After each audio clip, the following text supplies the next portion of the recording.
Greetings, Tavrish, comrades! Welcome back to Collector's Therapy, and today we're going to be unboxing Colossus. So the first thing I gotta say is this box is freaking awesome. It's got Colossus on the front and on the back. It looks like his costume. I mean, how cool is that? And on the front, you got the little X symbol again. But yeah, this is just a super awesome box, but let's get into the box. And voila! Here we are. So what I'm going to try to do is I'm going to try to put this baby together without looking at those instructions they emailed me. Because we know how much us collectors love to look at instructions. Peekaboo! Man, Colossus is a beast, isn't he? So we're going to start with the base. Alright. Whoa, baby, that's heavy. So let me get this up close.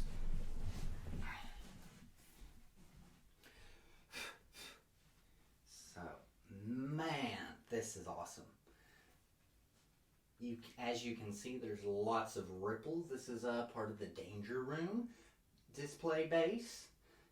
You've got this steel ball, ripples in the floor, and that is just freaking awesome, dude. Look at that. Here's the back. Got an old Colossus, and I have number 601 out of 1500. Not bad, not bad. Next up is gonna be this hefty fella right here.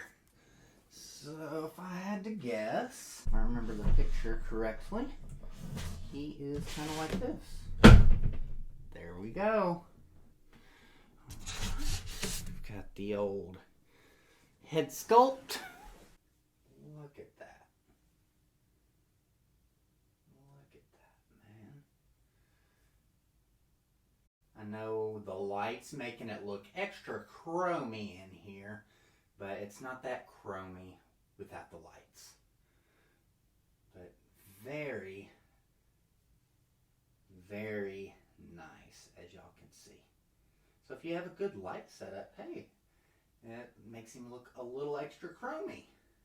Not bad, not bad. There's the back of the head, the top. There we go. Yeah. And there. Look at that baby right there. Hey, easy assembly. I like that. And here we are for some close-ups. Like I said a few minutes earlier, that the light that I've got set up here does make him look an extra little bit chromy. Let me show, for instance, I'm going to turn off this light and we'll kind of see what he looks like. This is him without, the high duty lights. He's still a little shiny, actually. I'm kind of surprised. That's pretty freaking cool. Alright, so we go down. He's got the classic Colossus uniform. Now, look at those fists and the armor.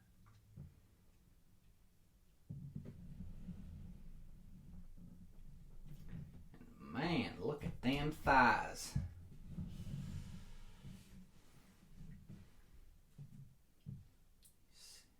Crushing the steel gauntlet. I think that's what they call those. Correct me if I'm wrong in the comments. I know I've been wrong once, and I know I'll be wrong before. Or I know I will be wrong again. Man, I am just loving that freaking base. I mean, look, that is freaking incredible. Look how realistic that crap is. And it feels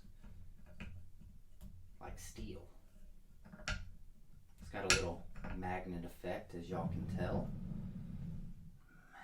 Man, yeah, dude, this is freaking awesome.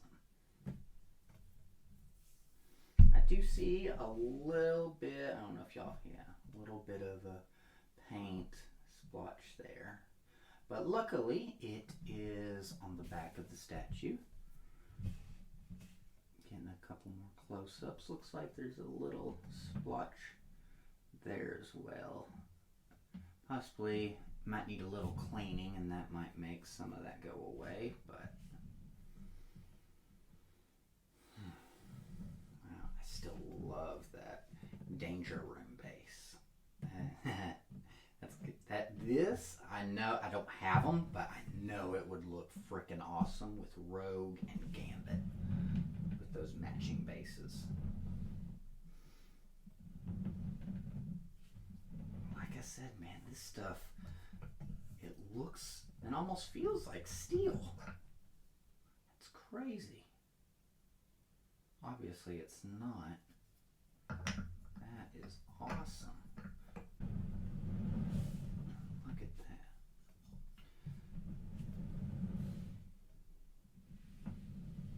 Man, this, get a good little scope on the back. Look at them muscles. If you know anything about a Colossus, he starts out in a human form and then turns to steel. You know, I think there are some stories where he's stuck in the steel form. I think I've been kind of reading some stories about that, as I've mentioned in another video, that I am reading through the Claremont run, and I'm getting near the end. I'm about to be at Inferno. Man, I love it. And look at that. That right there looks like Colossus. Alright, so Colossus. He has been part of the X-Men since Giant-Sized X-Men #1. Came out in 1975, and then right after that, Chris Claremont started writing. Giant-Sized X-Men is actually where I started out in my reading of X-Men. And Colossus, I think he is such an underrated X-Man. You know, he's had what, a combined minute in the movies, not counting the Deadpool movies, which he was freaking awesome in Deadpool. Should be really interesting what Marvel does with Colossus and Deadpool and all that, and if recast in terms of recasting Colossus and all that. Of course, in Deadpool, at least what we saw in those two movies, Colossus was always in his armored form. But starting with Giant-Sized X-Men #1, you know, Peter Rasputin. You know, he's a mutant and comes from Russia, and man, I love this thing. I can't wait to put him in the case. The X-Men case behind me. And I can't wait to get Jean to give me a nice little X-Men lineup. But as I was saying, I get sidetracked, I get distracted.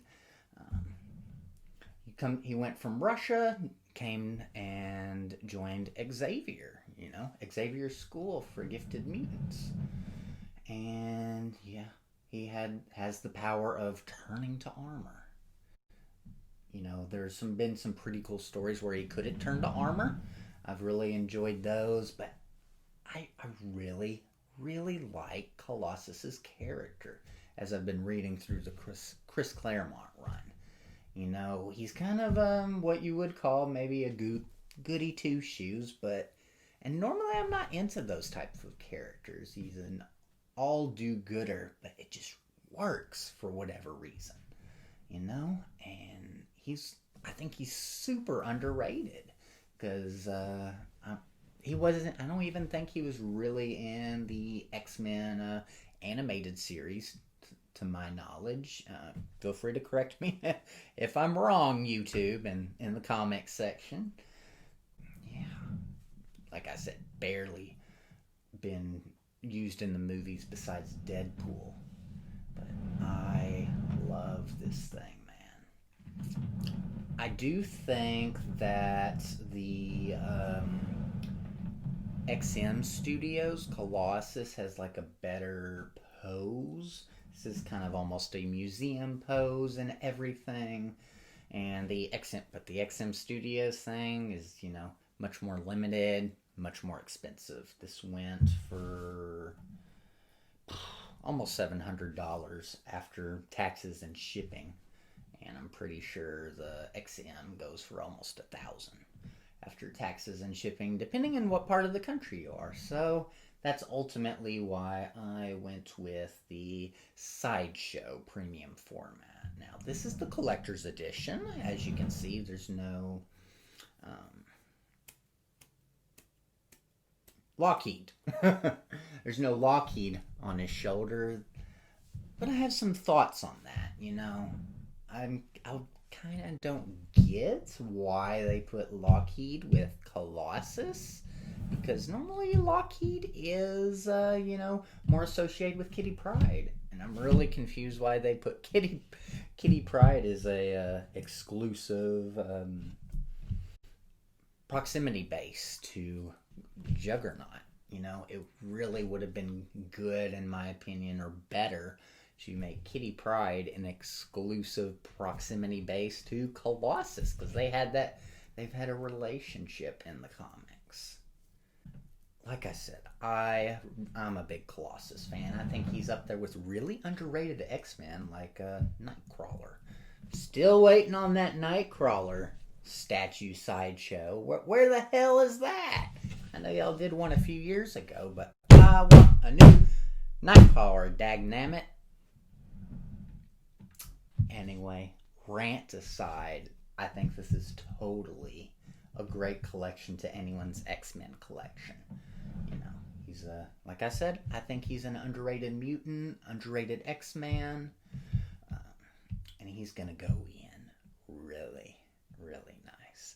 So let's see what he looks like in the case, ladies and gentlemen.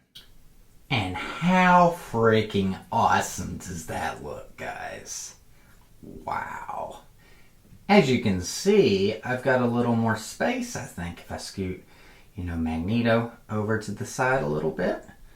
Because I'm going to have some space for old Jean next to Magneto and Cyclops. Hopefully she's coming in the next month. She's expected to ship October through December. So I'm really, really hoping once it hits October, I'll get that shipping notification. Fingers crossed. But wow, that looks freaking awesome, guys. So, in the comments, let me know what y'all think. Let me know if I should, get the Gambit, because I'm kind of leaning towards that.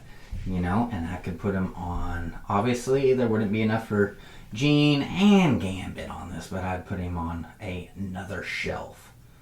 But, I don't know, of course, if I got Gambit, I'd have to get Rogue. So, if y'all want to enable me, let me know.